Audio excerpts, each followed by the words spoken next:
Hey, Jake Roy back here, 90s BBall cards. So I got something fun for us to open today. We've got a box here of 98 Press Pass Double Threat. So if you remember back, Press Pass came out with stuff like Panini does with Contenders now, right before the season with players in their college jerseys. And these are pretty affordable packs. You could get them all over the place, whether it's retail outlets or hobby. And they also made a number of different sets, so you have regular Press Pass, Double Threat, all kinds of stuff. So this is the Double Threat. This is a retail box, not that it makes much of a difference in the value of stuff on these.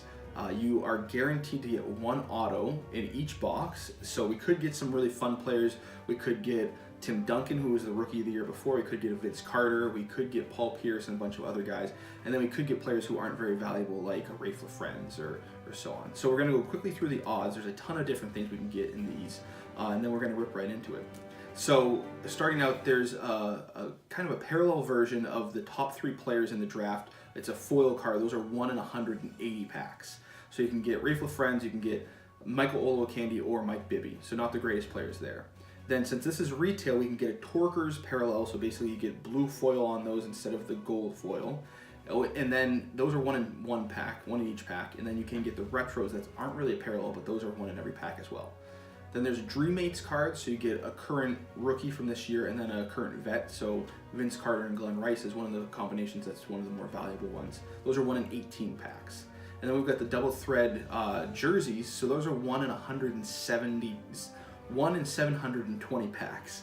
And those have the same concept as the Dreammates. Again, Vince Carter and Glenn Rice is the most valuable one in that.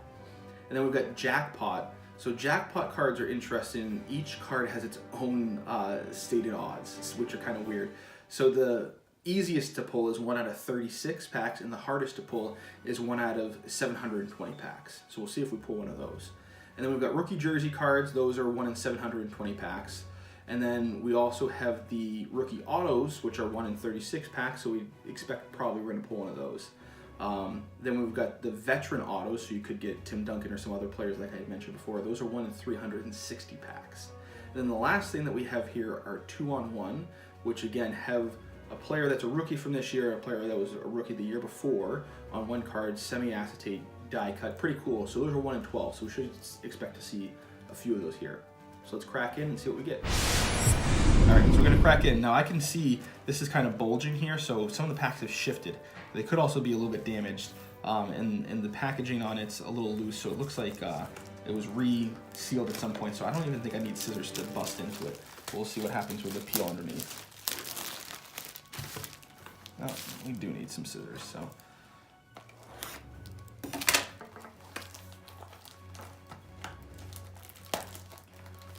Well, I did a really good job on that.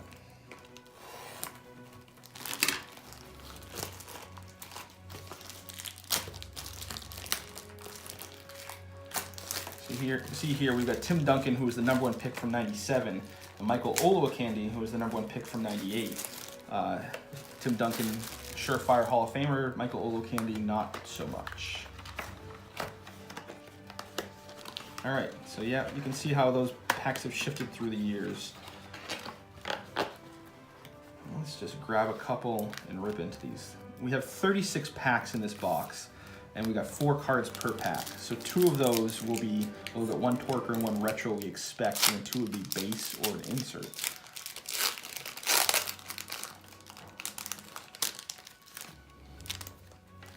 All right, Nazir Muhammad. So you can see here we've got the gold foil, that's the base version right there. Andre Patterson, sorry about that. Here's the Torker. See, you got the blue there.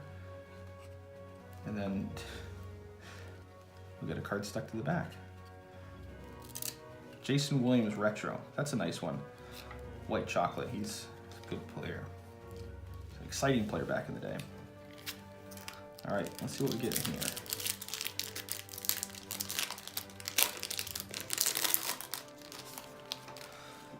Sam Jacobson. Oh, here we go with one of the inserts here. So this is the Dreammates. So these are 1 in 18 packs. We've got Michael Olowokandi and Stephon Marbury, so kind of an interesting combo of players, but those are really cool.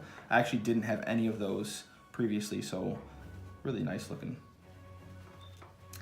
Robert Tractor Trailer.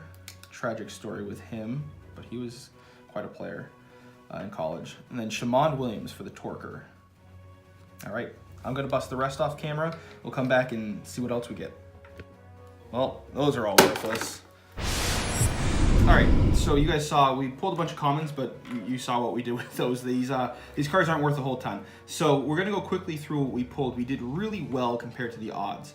Value-wise, similar to the commons, not so great, but that's kind of par for the course with Press Pass. So for some of the highlights on the Torkers, we got Vince Carter, which was the most valuable one. That sells for probably $1 or $2. Jason Williams is a nice one, white chocolate. Always a fan of him when he was playing. And then, some of the base ones, we got Vince Carter, Jason Williams as well. We got Paul Pierce.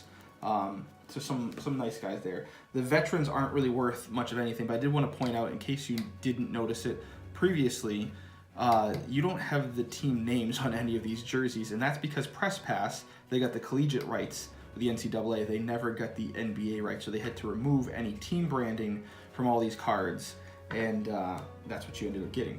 So, interesting little fact there. The retros, the best one that we pulled was Paul Pierce. We got Jason Williams.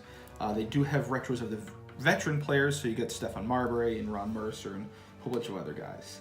We did get both the Olowokandi regular gold checklist and the Torker checklist, so that was kind of cool for those of you that are fans of checklists. And then we did pretty well with the Dream Mates. So the Dream Mates are 1 in 18. You guys saw that we pulled the Olowokandi and Stephon, but then we pulled the most valuable of all of them with the Vince Carter and Glenn Rice. So that's probably, it sells for $2 to $5. Not a whole ton of value there, but really cool. I like Vince Carter cards from when he was in college and with the Raptors, so that'll be a fun one to hold on to. The 2-for-1, like we were talking about, have some veterans and some rookies. So we pulled a Stephon Marbury as one of the veterans. We pulled an Antoine Walker as a veteran, and then we also pulled a matching Vince Carter Antoine Walker. So you can see the die cut version that would lock right into that, and then you'd have a Vince Carter on this side. These are semi-acetate, so you can see my hand through there. So those are pretty cool cards. Again, not worth much of anything there, but still pretty cool ones. And I'm glad, again, that we got the Vince Carter. I'm always happy about that. Jackpot is where we really killed the odds. So these had various odds, as we were saying. So Larry Hughes we pulled. He was the number 8 pick. This was 1 in 36, so 1 per box. Then we also pulled the Robert Tractor Trailer, which was also 1 in 36. So 1 per box, so that was, and we killed the odds there. And then we also got the Rafe LaFrentz. So this is 1 in 180 packs. So really cool that we pulled that one. It books for a bit more than the other cards, but it's Rafe LaFrentz. Not a whole lot of collectors seek out his cards, so that's not worth much. But it was cool to pull him. Would have loved to have gotten Vince Carter or somebody else that I really like, but that's always fun when you beat the odds. And then the autograph, we kind of got wrecked on this one. So we got Tyrone Bragg. So he's kind of a no-name guy. In the past, I've pulled guys like Corey Carr and other no-name guys. I was really hopeful that we could have gotten a bigger name player. And actually, an interesting thing of note, there are a handful of cards that are autographs through redemption only, the Paul Pierce being one of them. So we could have pulled a redemption card, which sometimes do hold a little bit of a premium on the market, but it would have been a bummer to not get an actual autograph card. Again, would have loved a Vince Carter, a couple other players, but just wanted to note that we did not crush it with the value, but we crushed it with the odds this time. All right, so we're back. So you saw what we pulled, and one of the things I wanted to start sharing with you that some have asked for is kind of a buy or sell with some of these products. So this box, if you have one that you're sitting on and you're looking to buy one, they sell for right around $50 or so. If you're questioning whether you want to bust it open or if you want to sell it, my recommendation is it's a sell. It's not something I would buy based on the ROI purely. If about $50, we probably have about $20, $25 of resale value here, maybe. So it's not a great return on your investment at the $50. If you pick it up at a yard sale for $10, cool, have some fun with it, but don't expect to pull a whole ton of value here. Maybe you get lucky and get a Vince Carter auto, but outside of that, you're not going to get a whole ton of value back. So I just wanted to share that with you at the $50 price point. I'm definitely a sell on this, but it is fun, and that's what I'm always looking for, is a little bit of fun with these. So question of the day, I wanted to ask you, what do you think about these cards that they don't have the NBA licenses and they don't have the NBA team names, but they have the college? Do you like the collegiate versions and don't really care about the NBA players, or do you rather see the rookies in their NBA jersey and you just pass on the the Panini Contenders or the other press pass type stuff. So that's my question for you today: is what do you think about those Collegiate branded products? So thanks for watching. I love spending time with you and talking about all these fun things in the hobby. As always, if you have a question or anything that you'd like to see us do or do differently, please leave that down in the comments. Give us a thumbs up. Consider subscribing. Hit that bell icon if you want to make sure you don't miss any videos in the future. And talk to you later.